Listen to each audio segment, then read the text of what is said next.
Sevgili dostlar, hepinize merhaba. Ben Başkan 35. Öncelikle hepiniz kanalıma hoş geldiniz. Evet, son dakika haberiyle birlikte Sayın Lütfi Elvan'ın Maliye Bakanlığı görevinden istifa ettiği açıklandı. Bu haberle birlikte dolar TL kurunda akşam saatlerinde 13.53 civarına doğru bir yukarı yönlü hareket sizlerle birlikte izledik. Piyasada oyuncu konumuna müdahil olan Merkez Bankası ise arkadaşlar dolaylı yönden piyasalara direkt olarak müdahale ettiğini açıkladı. Bu da bizlere artık dolar TL kurunda büyük oyuncunun da piyasaya girdiğini bir kez daha düşünmemiz gerektiğini hatırlattı. Bugün itibariyle dolar kuruna bakacağız sizlerle birlikte ve dolar TL kurunda bizler için kritik seviyeler bugün hangi bölgelerden geçiyor sizlerle birlikte bunu burada yorumlayıp bulmaya çalışacağız. Videomuza başlamadan önce kanalımıza bir beğeni atmayı ve kanalımı dışarıdan seyreden arkadaşların hepsini kanalıma abone olmaya davet ediyorum arkadaşlar. Öncelikle bunu da bir hatırlatalım. Sizlerin beğen tuşuna bastığınız her eliniz bizim videomuzun diğer kanallarda daha fazla paylaşılması ve gösterilmesi anlamını taşıyacaktır. O yüzden beğen tuşuna dokunmanız benim için önemli. Ayrıca katıl butonunda üye sayımız 10'a yükseldi. Bu da 100 kişiye ulaşırsa, katıl butonu 100 kişiye ulaşırsa sadece katıl butonundaki üye arkadaşlarımıza özel videolar gelecek arkadaşlar. Bunun da müjdesini buradan vermiş olayım sizlere. Evet sevgili dostlarım, dolar TL kurunda bugün bizler için 13.21 seviyesi artık önemli bir destek. 13.21 altında ise arkadaşlar bizler için önemli bir seviye ve önemli bir destek bölgesi olan yer ise 13 seviyesinden geçmekte. Dolar TL kurunda 13.21 altı kalışlarda ise arkadaşlar bizlerin önemli bir şekilde takip etmemiz gereken bir seviye 12.48 bölgesinden geçen alan olacak.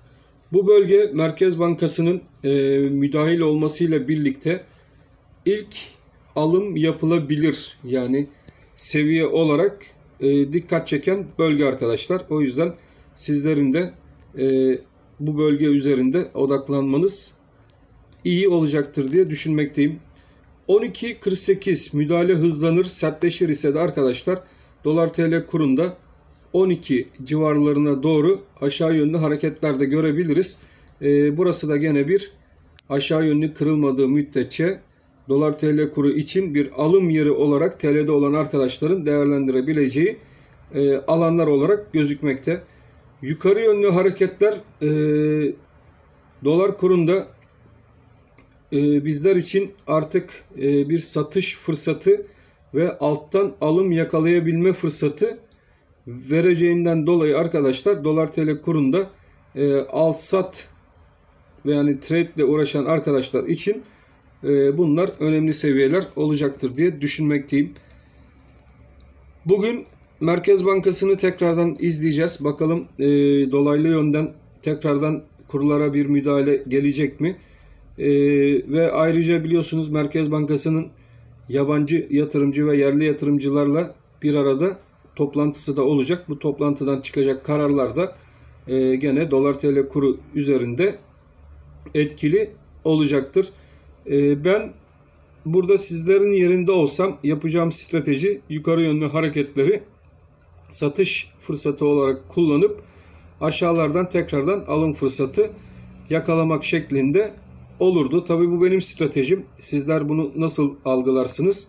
O sizlerin bileceği bir konu. 3 Aralık'ta gene biliyorsunuz Merkez Bankası enflasyon kararları açıklanacak.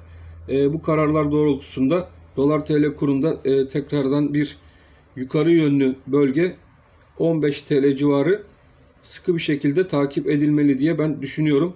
Asıl büyük satışların gelebileceği bölge olarak da benim aklımda olan yer 15 TL civarındaki bölge arkadaşlar. Bu bölgede iyi bir şekilde takip edilmeli diye düşünmekteyim.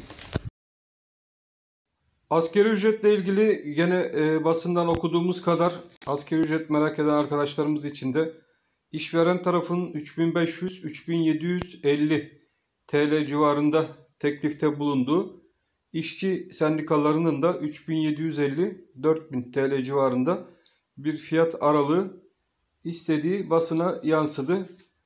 Bu gelişmeleri de sizlerle birlikte zaten sürekli takip ediyoruz ve kanalımda aktarmaya çalışıyorum sizlere arkadaşlar. Dolar için söyleyeceklerimiz yukarı yönlü ataklar. Elvan Bey'in istifasıyla birlikte yukarı yönlü ataklarda gene 13.88 bölgesi var. Takip edilmesi gereken. 13.21 aşağıdaki destekler. Onun altında 12.84 vermiştim zaten bunları size. 12.14 ve 12 TL. Bu civarlar önemli olacak.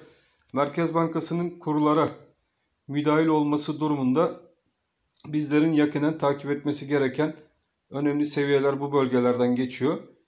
Benim için ise arkadaşlar 15 TL bölgesi önemli bir bölge. Eğer Merkez Bankası bugün bir müdahil olmaz, yarın bir müdahil olmaz ise yukarı yönlü bu 15 TL civarına doğru dolar TL kurunda ataklar bekleyebiliriz diye düşünmekteyim. Ama tabii 13.88-14 bölgesi Merkez Bankası tarafından bir müdahale edilen bölge olarak da aklımızın bir kenarında bulunsun. Yine bu bölge üzerinden Merkez Bankası da tekrardan müdahaleye başlayabilir. Dikkatli bir şekilde takip edeceğiz. Kurları sizlerle birlikte değerlendireceğiz arkadaşlar. Bakalım bizleri hangi seviyelere götürecek. Evet sevgili dostlarım, bugünlük de videomuz bundan ibaretti. Ben hepinizi çok seviyorum. Hepiniz Allah'a emanet olun. Hoşça kalın arkadaşlar.